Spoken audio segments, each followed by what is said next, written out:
तो हेलो दोस्तों, कैसे हैं आप सब। मैं उम्मीद करती हूँ आप सब लोग बहुत अच्छे होंगे। मैं भी ठीक हूँ। तो आज का जो व्लॉग होने वाला है, ये व्लॉग देवउठनी एकादशी स्पेशल होने वाला है। सब पॉजिटिव वाइब्स वाला व्लॉग होने वाला है। तो आप लोग बने रहिए मेरी व्लॉग में और देखते रहिए। चलिए चलते हैं आगे। तो मैं जब सुबह उठी तो मैंने देखा कि मैं ही थी, कोई भी नहीं था कमरे में। फिर मैं बाहर निकली, मैंने इधर उधर देखा तो मम्मी बैठी हुई थी बाबू के पास सामने वाले कमरे में। तो मम्मी बाबू को खिला रही थी। उसका मस्ती टाइम चल रहा था और वो मज़े कर रहा था।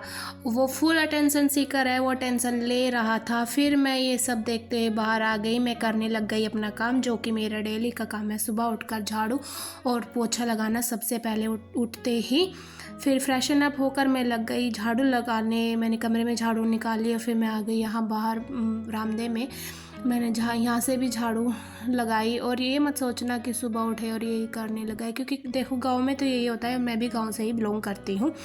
तो सुबह उठते ही हम झाड़ू पोछा ही करते हैं। सबसे पहले सुबह उठते ही सबसे पहले झाड़ू पोछा करना मतलब घर में जितनी भी नेगेटिविटी आई हुई होती है वो सुबह को सबसे पहले बाहर निकल जाती है और घर में एक पॉजिटिव जो माहौल होता है वो बन जाता है। और फिर ये भी नहीं रहता कि अभी काम भी करना है, क्योंकि सुबह तो सबसे पहले वही कर लेते हैं, फिर फिनिश हो जाता है। फिर नहाना धोना यही बचा होता है। और एक वो स्ट्रेस भी नहीं होता कि अभी काम बचा है वो भी करना है। देखो, जो भी गांव से है या फिर जिनके भी रिलेटिव्स गांव में रहते हैं वो मुझसे रिलेट करेंगे कि वो गांव में यही होता है कि सुबह उठकर सबसे पहले घर का और घेर का काम करना, जो पशु रखते हैं उनका काम करना, सबसे पहले वही काम हम फिनिश करते हैं। और अगर देखा जाए तो ये बहुत अच्छी चीज़ है, अपने काम को सबसे पहले प्रायोरिटी देना, अपने काम को करना। और देखिए, आपसे बातें करते करते मैं आ गई हूँ बरामदे में पोछा लगाने के लिए। और जब भी मैं पोछा लगाती हूँ तो मैं पोछे वाले पानी में थोड़ा सा नमक डाल लेती हूँ। तो आप लोग भी मुझे बताना कि आप भी ऐसे ही करते हैं, कि आप लोग क्या डालते हैं पानी में। तो सुबह का काम ख़त्म हो गया है और मैं आ गई हूँ यहाँ किचन में। अब रात का टाइम है। तो जैसे कि आप सभी को पता ही है कि कल देवउठनी एकादशी थी, तो उसके लिए हम प्रिपरेशन कर रहे हैं, मैं और मम्मी।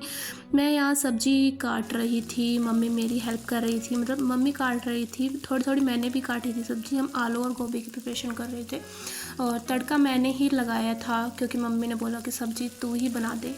गोभी को थोड़ा सा ध्यान से काटना होता है, क्योंकि उसमें ये थोड़ा सा वो निकलने का डर होता है कि कीड़े ना निकल जाए। वैसे तो फ्रेश ही थी, हम तभी लेकर आया था मेरा भाई और हमने तभी बनानी स्टार्ट की थी। बासी नहीं ली थी, क्योंकि जो भोग है वो फ्रेश सब्जी का बनता है।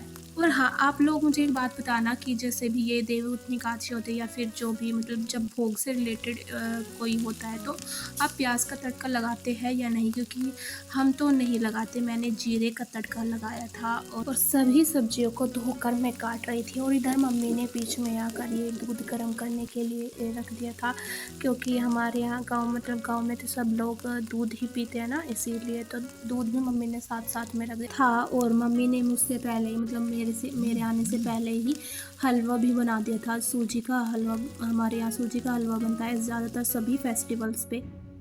आपके यहाँ सूजी का बनता है या फिर बेसन का बनता है, मुझे कमेंट करके ज़रूर बताना। और आप हलवे में क्या क्या डालते हैं ड्राई फ्रूट से रिलेटेड, वो भी बताना। तो सब्जी बन चुकी थी और हम लग गए थे, मैं और मम्मी, पूड़ियाँ तलने के लिए। तो मैं बेल रही थी और मम्मी पूड़ियाँ उतार रही थी। तो मुझे मम्मी के साथ खाना बनाना बहुत अच्छा लगता है। यह सिर्फ कुकिंग नहीं है, यह परंपरा और प्यार को आगे बढ़ाना है। हर बार मम्मी एक नई कहानी बताती है या कोई एक नई टिप देती है। जैसे आज मुझे मम्मी ने बताया कि हलवे में इलायची पाउडर डालने का सही समय क्या है, और जब पूड़ियाँ उतारते हैं तो उसमें थोड़ा सा नमक अगर हम तेल में डाल देते हैं तो पूड़ियों में ऑयल कम आता है, मतलब वो ऑयली नहीं रह जाती। तो जैसे कि आप सभी को पता है, देवउठानी एकादशी को तुलसी विवाह भी कहते हैं। 4 महीने की निद्रा के बाद भगवान विष्णु यानी कि नारायण जी जागते हैं और इसी के साथ शुरू हो जाते हैं मांगलिक कार्य, जैसे कि शादी, विवाह, गृह प्रवेश, मुंडन आदि। ये सब पूड़ियाँ बन चुकी है और अब जल्दी से इन पकवानों को भोग के लिए तैयार करते हैं और चलते हैं पूजा की तैयारी की ओर। तो अब मैं यहाँ पेपर पर बना रही हूँ गैस। तो आपके यहाँ इसको क्या बोलते हैं तो मुझे कमेंट में ज़रूर बताना। तो मैंने ये गैस बनाने मतलब मुझे बनाने नहीं आता, तो मैंने ये फ़ोन की थोड़ी हेल्प ली थी और मम्मी भी मुझे वीडियो रिकॉर्ड करती अच्छे से बता रही थी। मैंने भी ये फूल बनाए, चारों तरफ ओम बनाया, सत्य स्वास्तिक बनाया और सीढ़ी बनाई, ये सब बनाया। ये हम लाल मिट्टी जो आती है ना वो पाउडर वाली, उससे बनाते हैं। उसको पानी में मतलब घोलकर और माचिस की तिल्ली लेकर उस पर रुई लपेट कर और उसको डिप कर करते हैं, ऐसे डिज़ाइन बनाते हैं। तो मुझसे इतना ही हुआ, फिर आगे मम्मी ने बनाया। मम्मी ने जो चीज़ें बची हुई थी वो बनाई, जैसे कि मतलब हाँ पैर बनाए और फिर मतलब हम जो पशु रखते हैं उनके पैर बनाए। ये बनाना बहुत ही ज़रूरी होता है हमारे यहाँ, मतलब हमारे तो यहाँ पर ऐसा होता है। आपके वहाँ होता है या नहीं मुझे कमेंट में ज़रूर से ज़रूर बताना। भोग में आपके यहाँ क्या क्या रखा जाता है, क्या नहीं रखा जाता, वो भी बताना। हमारे यहाँ तो यही सिंघाड़े, सेब, मतलब फ्रूट्स और पूड़ी हलवा ये सब तो ज़रूर ही रखा जाता है। और तुलसी माता की और नारायण जी की पूजा होती है, जैसे सभी लोग करते हैं ऐसे ही होता है हमारे यहाँ भी। अगर आपके यहाँ कुछ अलग होता है तो बताइएगा ज़रूर। तो अभी मम्मी लगी हुई है बनाने के लिए, जो चीज़ मुझसे नहीं बनी थी मम्मी वो बना रही है। मम्मी ने यहाँ पे 2 दिए बनाए हैं, नीचे तुलसी माता का पेड़ बनाया है जो मैं भूल गई थी बनाना, या फिर आप कह सकते हैं मुझे उतना ही पता था। तो फिर मैं मम्मी ने बोला कि तू ही पूजा कर दे, तो फिर मैंने यहाँ पूजा करनी स्टार्ट की है। जो मतलब तुलसी माता का जो श्रृंगार है मैं वो कर रही थी, जैसे कि चूड़ियाँ बनाना, बिंदी लगाना, सिंदूर लगाना, ये सब, चुनरी माता को चुनरी पहनाना और कलावा मतलब रोली जो होते हैं उसको बांधना, ये सब। और फिर हमने शुरू कर दी थी पूजा। और हमने नारायण जी की जो तस्वीर थी वो भी रखी थी, जैसे कि आप लोग देख पा रहे होंगे तुलसी माता के जो जस्ट पीछे वो जो तस्वीर है नारायण जी की वो रखी हुई है। इस पूजा का सबसे अहम हिस्सा है, यह समृद्धि और मिठास का प्रतीक है।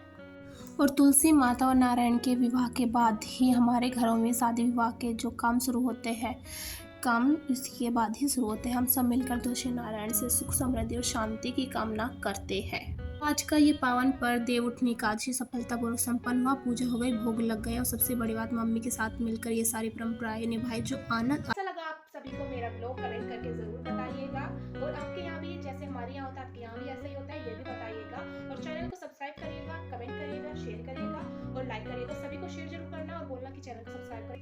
Don't forget to hit the bell icon. तो चलिए मिलते हैं